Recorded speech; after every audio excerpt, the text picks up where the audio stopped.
കഴിഞ്ഞ ദിവസം ബാറോസുമായിട്ട് ബന്ധപ്പെട്ടുള്ള ഒരുപാട് ട്രോൾ വീഡിയോസും മീമുകളും കാണാനിടയായി. താഴെ വന്നൊരു കമന്റാണ് ഏറെ ശ്രദ്ധിക്കപ്പെട്ടത്. മോഹൻലാൽ എന്ന നടൻ അഭിനയം നിർത്തുന്നതാണ് നല്ലത്, മോഹൻലാൽ എന്ന നടൻ തീർന്നു. പക്ഷേ ഒന്ന് ഓർക്കുക, ഇത് മോഹൻലാലാണ്.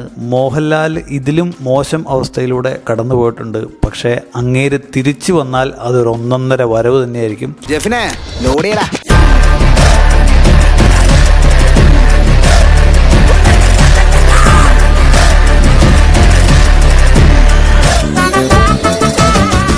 ഇന്നലെ അക്ഷരാർത്ഥത്തിൽ സംഭവിച്ചതും അത് തന്നെയാണ്. ടീസറിനെ പറ്റി പറയുകയാണെങ്കിൽ എടുത്തു പറയേണ്ടത് വിഷ്വലും പിന്നെ ആർട്ട് ഡിപ്പാർട്ട്മെൻറ്റുമാണ്. പിന്നെ ദീപക് ദേവിൻ്റെ ബാക്ക്ഗ്രൗണ്ട് സ്കോർ എടുത്തു പറയേണ്ട ഒന്നാണ്. അപ്പോൾ നമുക്ക് ഈ ടീസറിൻ്റെ ഡീകോഡിങ്ങിലേക്ക് പോകാം. എമ്പുരാൻ്റെ റൈറ്ററായ മുരളി ഗോപി പറയുകയുണ്ടായി, ലൂസിഫർ ട്രയോളജിയിലെ രണ്ടാമത്തെ ഇൻവെസ്റ്റ്മെൻ്റാണ് എമ്പുരാൻ എന്നത്. എമ്പുരാൻ എന്ന് പറയുന്ന ഈ സിനിമ ലൂസിഫറിൻ്റെ ഒരു തുടർച്ചയല്ല. അതുപോലെ തന്നെ എമ്പുരാന് ഒരു മൂന്നാം ഭാഗവും ഉണ്ടായിരിക്കും. മതിയിലോ?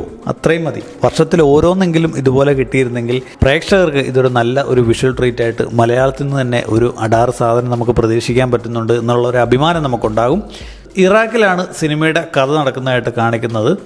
ലൂസിഫർ സ്റ്റീഫൻ നെടുമ്പള്ളിയുടെ കഥയാണ് പറയുന്നത് എങ്കിൽ എമ്പുരാനിലേക്ക് വരുമ്പോൾ അത് അബ്രാം ഖുറേഷി എന്ന ക്യാരക്ടറിനെ കൂടുതലായിട്ടും എക്സ്പ്ലോർ ചെയ്യുന്നൊരു ഏരിയ ആയിരിക്കും എന്ന് ഉറപ്പ് പറയാൻ സാധിക്കും.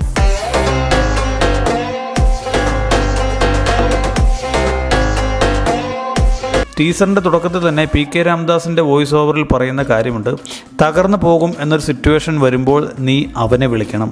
ആരെ? സ്റ്റീഫനെ അല്ല, അബ്രാം ഖുറേഷിയെ. അപ്പോൾ അതിന് തൊട്ടടുത്ത ഷോട്ടിൽ നമുക്ക് കാണാൻ സാധിക്കും സ്റ്റീഫൻ ഉപയോഗിച്ചിരുന്ന ആംബാസഡർ കാർ. ആ കാറ് ഉപയോഗശൂന്യമായി ഒരു ഗ്യാരേജിൽ കിടക്കുന്നതും തൊട്ടടുത്ത ഷോട്ടിൽ PK രാംദാസിൻ്റെ നശിച്ച ഒരു പ്രതിമയും കാണാൻ സാധിക്കും.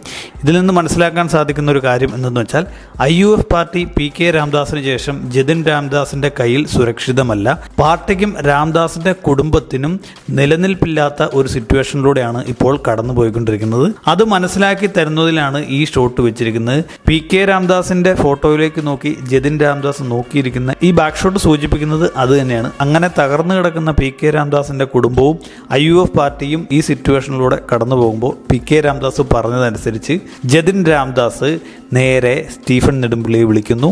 അങ്ങനെ സ്റ്റീഫൻ മുണ്ടുമടക്കി വരുന്ന ഒരു വരവുണ്ട്.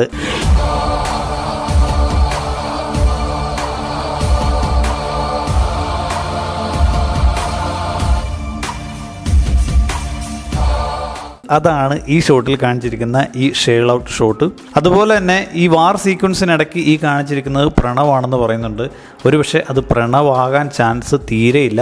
മേ ബി അത് അർജുൻ ദാസ് ആകാനാണ് ചാൻസ് കൂടുതലും. അതുപോലെ നമ്മുടെ മെഗാസ്റ്റാർ മമ്മൂക്കയുടെ ഒരു ക്യാമിയോ റോളും ഈ സിനിമയിൽ നമുക്ക് പ്രതീക്ഷിക്കാം എന്ന് പറയുന്നുണ്ട്.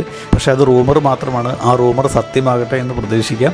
ഒന്നും പറയാൻ പറ്റില്ല. അങ്ങനെ ഒരു സംഭവം വന്നു കഴിഞ്ഞാൽ എന്ന് വെച്ചാൽ ലൂസിഫറിൻ്റെ അവസാനം ഖുറേഷി അബ്രാമിനെ കാണിച്ച പോലെ മമ്മൂക്കയുടെ ഒരു മാസ് എൻട്രി വന്നാൽ ഈ സിനിമ പിന്നെ മലയാള സിനിമയിലെ ഏറ്റവും വലിയൊരു ചരിത്രമായിട്ട് മാറുന്നത് നമുക്ക് സാക്ഷ്യം വഹിക്കേണ്ടി വരും. അങ്ങനെ ആയാലും ഇല്ലെങ്കിലും Empuraan first day first show booking ആണ്. പിന്നീട് പറയുന്ന എമ്പുരാൻ്റെ ഈ പോസ്റ്ററാണ്. ഇത് ആരാണെന്ന് ഇതുവരെ വ്യക്തമായിട്ടില്ല.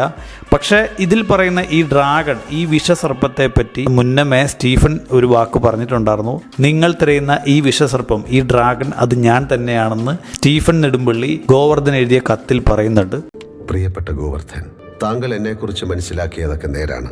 കേരളം ഭയക്കാതിരുന്ന, എന്നാൽ ഭയക്കേണ്ട ഏറ്റവും വലിയ വിഷസർപ്പം രാജവെമ്പാല ഞാൻ തന്നെയാണ്, നിങ്ങളുടെ സ്വന്തം. അങ്ങനെ നോക്കുവാണെങ്കിൽ അബ്രാം ഖുറേഷിയുടെ ഒരു കോഡായിട്ടാണ് ഈ ഡ്രാഗണെ സൂചിപ്പിക്കുന്നത് എന്ന് മനസ്സിലാക്കാൻ പറ്റും. പിന്നീട് എമ്പുരാൻ സിനിമയുടെ ടൈറ്റിൽ കാർഡിലെല്ലാം കാണിച്ചിരിക്കുന്ന ഈ ഒരു ഇലുമിനാറ്റിയുടെ സിമ്പിൾസ് ഉണ്ട്.